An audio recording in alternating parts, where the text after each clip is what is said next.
Sorry for the wind. It's always windy in Death Valley, but way down there, we're kind of at my index finger, is the Big Bell Mine. That's where we're headed. This is a nasty road right here. I left my bike a couple ridges over, and behind me is one of the most epic views of Death Valley I've ever seen. Bad water way over there. You can kind of see some plants. That's Furnace Creek. And there's Highway 190 cutting across the park. Sand dunes, Eureka sand dunes are over those mountains. And you can see it's actually got a storm rolling in here. It's pretty freaking cold. It's about 50 degrees right here and windy. It's 2,000 vertical feet down to that. I'm hoping it takes me about 30-40 minutes to get down there, probably an hour and a half to get back, and I'll make it out of here before dark. So even though it doesn't look like much of one, but that is the actual road. My phone at the top of the hill had service, so I was actually able to load a map. It's not working, but I can at least have my location. And my guess is back in the day there was pulleys to winch the cars up and down this hill. I don't even think the best driver of a brand new Toyota Tacoma or Jeep or whatever could make it up that. That's pretty nasty. And you can see all the cables on the ground. The mine is right over that hill down there in the valley, and you can see the road goes straight to the end of the viewpoint there. Some more cables on the left there and up ahead of us. Sorry for the wind. Death Valley is always windy. Not really sure. Probably get a better microphone setup. Some more cables. And hopefully this isn't a dead end or a cliff. It's not, but that's definitely how they got the vehicles up and down, is they must have winched them. And there's the mine down there.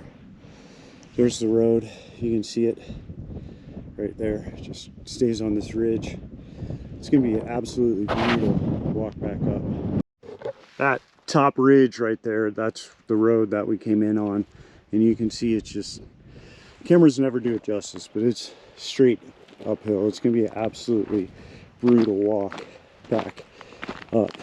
But I'd say we're about 2/3 of the way there. You got to get to that vista point that you can see out there and make a right, and that should drop us down in.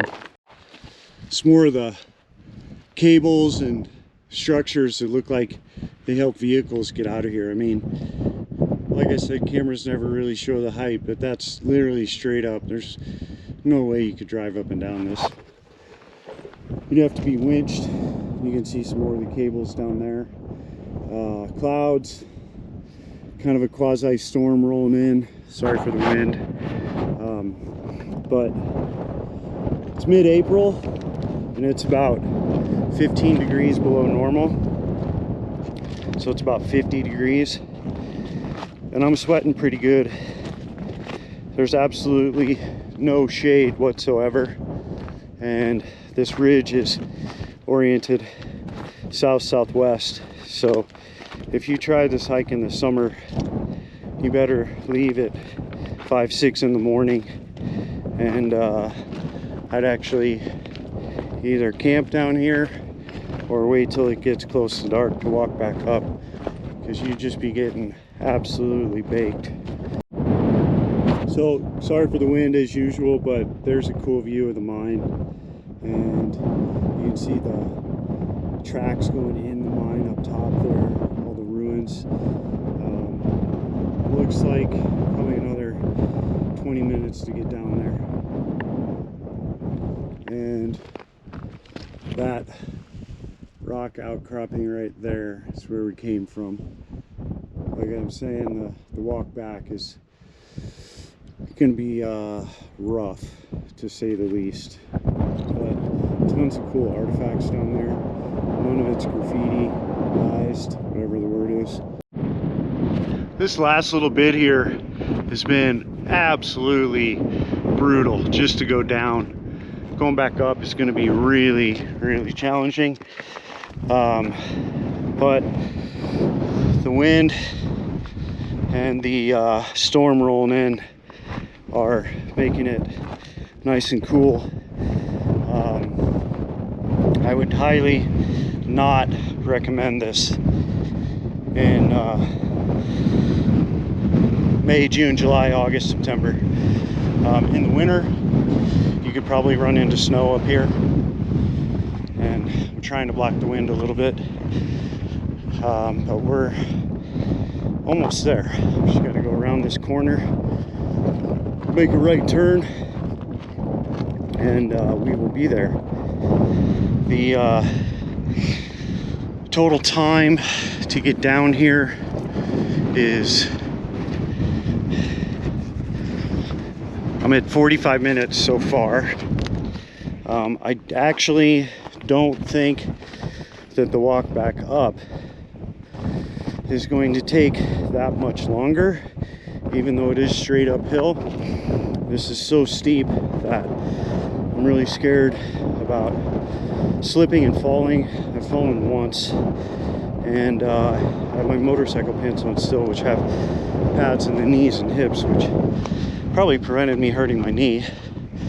And the steps, you can see, are so small going down. It's actually quite a bit of a workout just to go down, and this storm rolling in is really nice, keeping things cool. Looks like from here down is going to be very steep. There's some more of the cables which help the vehicles and product leave here, but no clue how back in the day, 100 years ago or whatever, this is like 1940s, I guess, so 80 years ago, how someone actually got down here. It's pretty wild. There's a good view of the site. I'm going to keep the camera off till we get down there, another 5 minutes to get down there, and take a break, catch my breath, and walk around the site, check it out.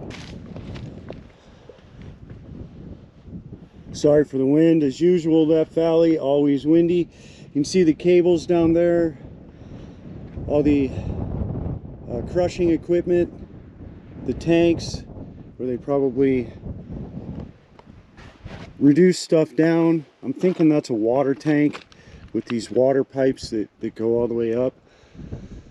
That little right there is where you got to walk down from.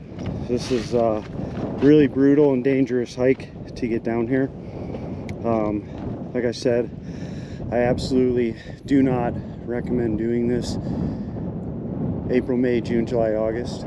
You can see all the open mines there and the cables running up to them. Cables still connected with buckets right down there to access point. I probably will take that trail, make one more trek uphill to where the tracks go in, which was probably the main mine. Looks like a little outhouse, a couple houses or outbuildings up there, and absolutely zero graffiti, no damage whatsoever from trespassing or visitors.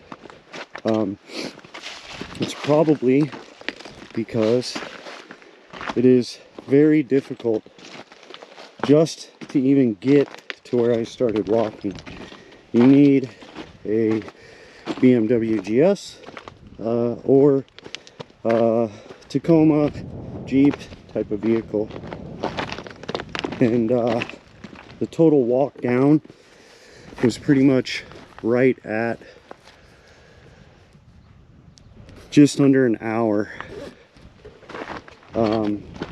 I think the walk back up is going to take about 1.5 times as long, and my guess is these cars, they winched them up with all those cables.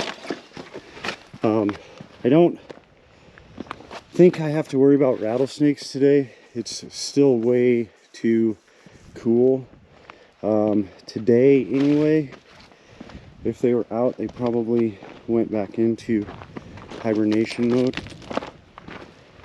It's about 55 degrees, but you always still want to be really careful. The last thing you want to do out here this far from help, look at the rubber. How cool is that?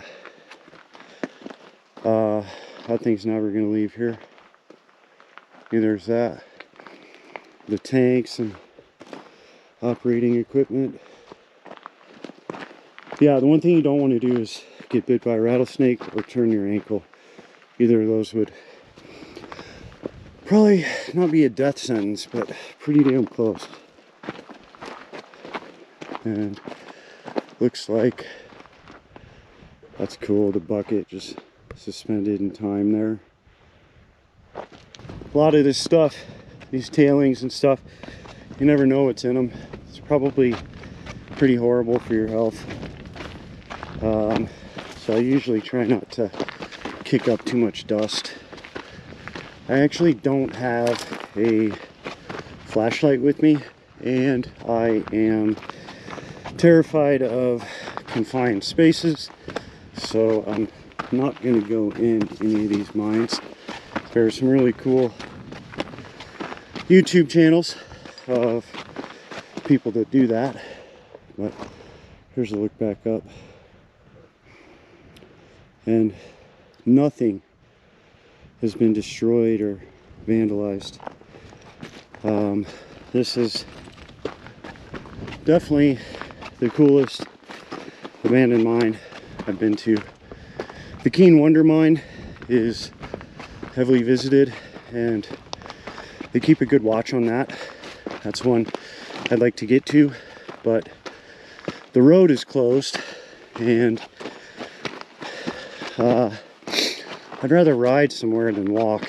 This is going to be an epic effort to get out of here. And sorry for the hard breathing. This is pretty steep.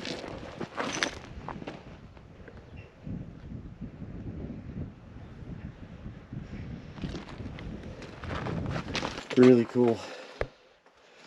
Like I said, that's for other YouTube channels, people that go in and explore these. There's the tracks. I'm gonna look back.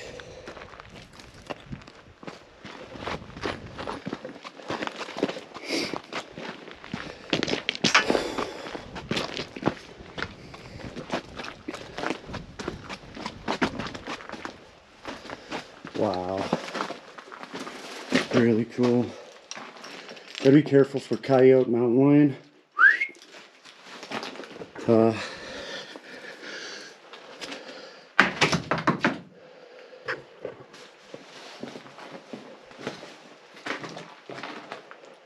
This is the only light I have. I don't do anything. Some old mining equipment. And this is as far as I'm gonna go because I don't have a flashlight. Could be a mountain lion back in there. And like I said, it's for other YouTube channels. But this is really cool. I'm caught.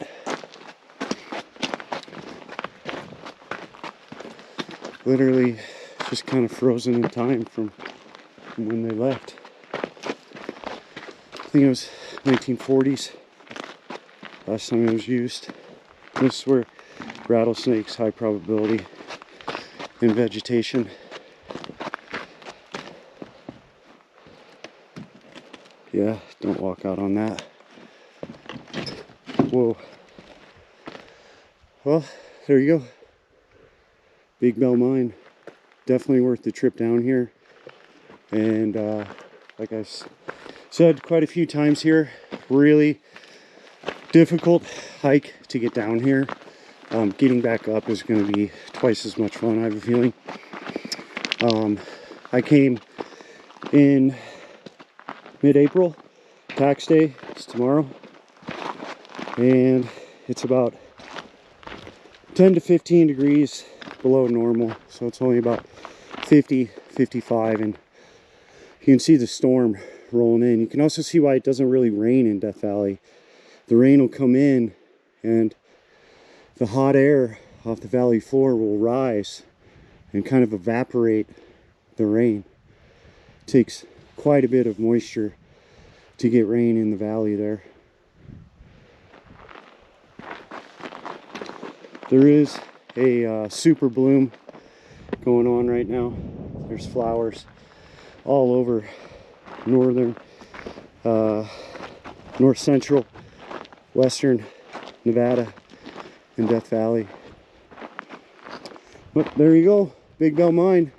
Now I got a absolutely brutal hike to get out of here. I did leave portions of my gear along the route to lighten my load, and hopefully nobody stole it, but I really doubt it. So thank you, and this has been one of the best experiences I've had at checking out a abandoned mine, frozen in time with no damage or vandalism. There's the Big Bell Mine all the way back down there, and we are way back up here. Made it back up to my gloves and jacket. 1 hour and 5 minutes to right here. Beautiful view of Badwater Basin over there. Looks like you can still see a little bit of water. Lake Manly way out there in the distance, and pretty sure just over this first ridge is the end of the road, or if not, it's as far as we can see. And I'll do one last video from the motorcycle. If you want to see what it's like to ride up here, I came up here last weekend. There was some meth head up here, scared the crap out of me, so I left. And I'll title that video Meth Head Ruins Death Valley Camping Trip. But pretty much the end of the road here for the Big Bell Mine. We'll do one last shot from the motorcycle. But epic hike, a couple thousand feet up and down, absolutely brutal. Way up is not that much longer than the way down because it's so steep. You can't walk that fast on the way down. Probably gonna take me an hour and a half to get back up and about an hour to get down. Made it back to the motorcycle. Hour and 40 minutes on the way back. From here it is about 13 miles back to US 95. Way out there, that rectangle, I believe that's Beatty Airport. Beatty, Nevada would just be right over there. And sorry for the wind. That is where we came from, way down there, about 2,500 foot down. Hour hike down, almost 2 hours on the way back. Spent about 20 minutes there. Time to go home before it gets freezing cold out here. It's pretty cold right now, even though it's mid-April. That's why I chose today, because it's about 10-15 degrees below normal. Thank you.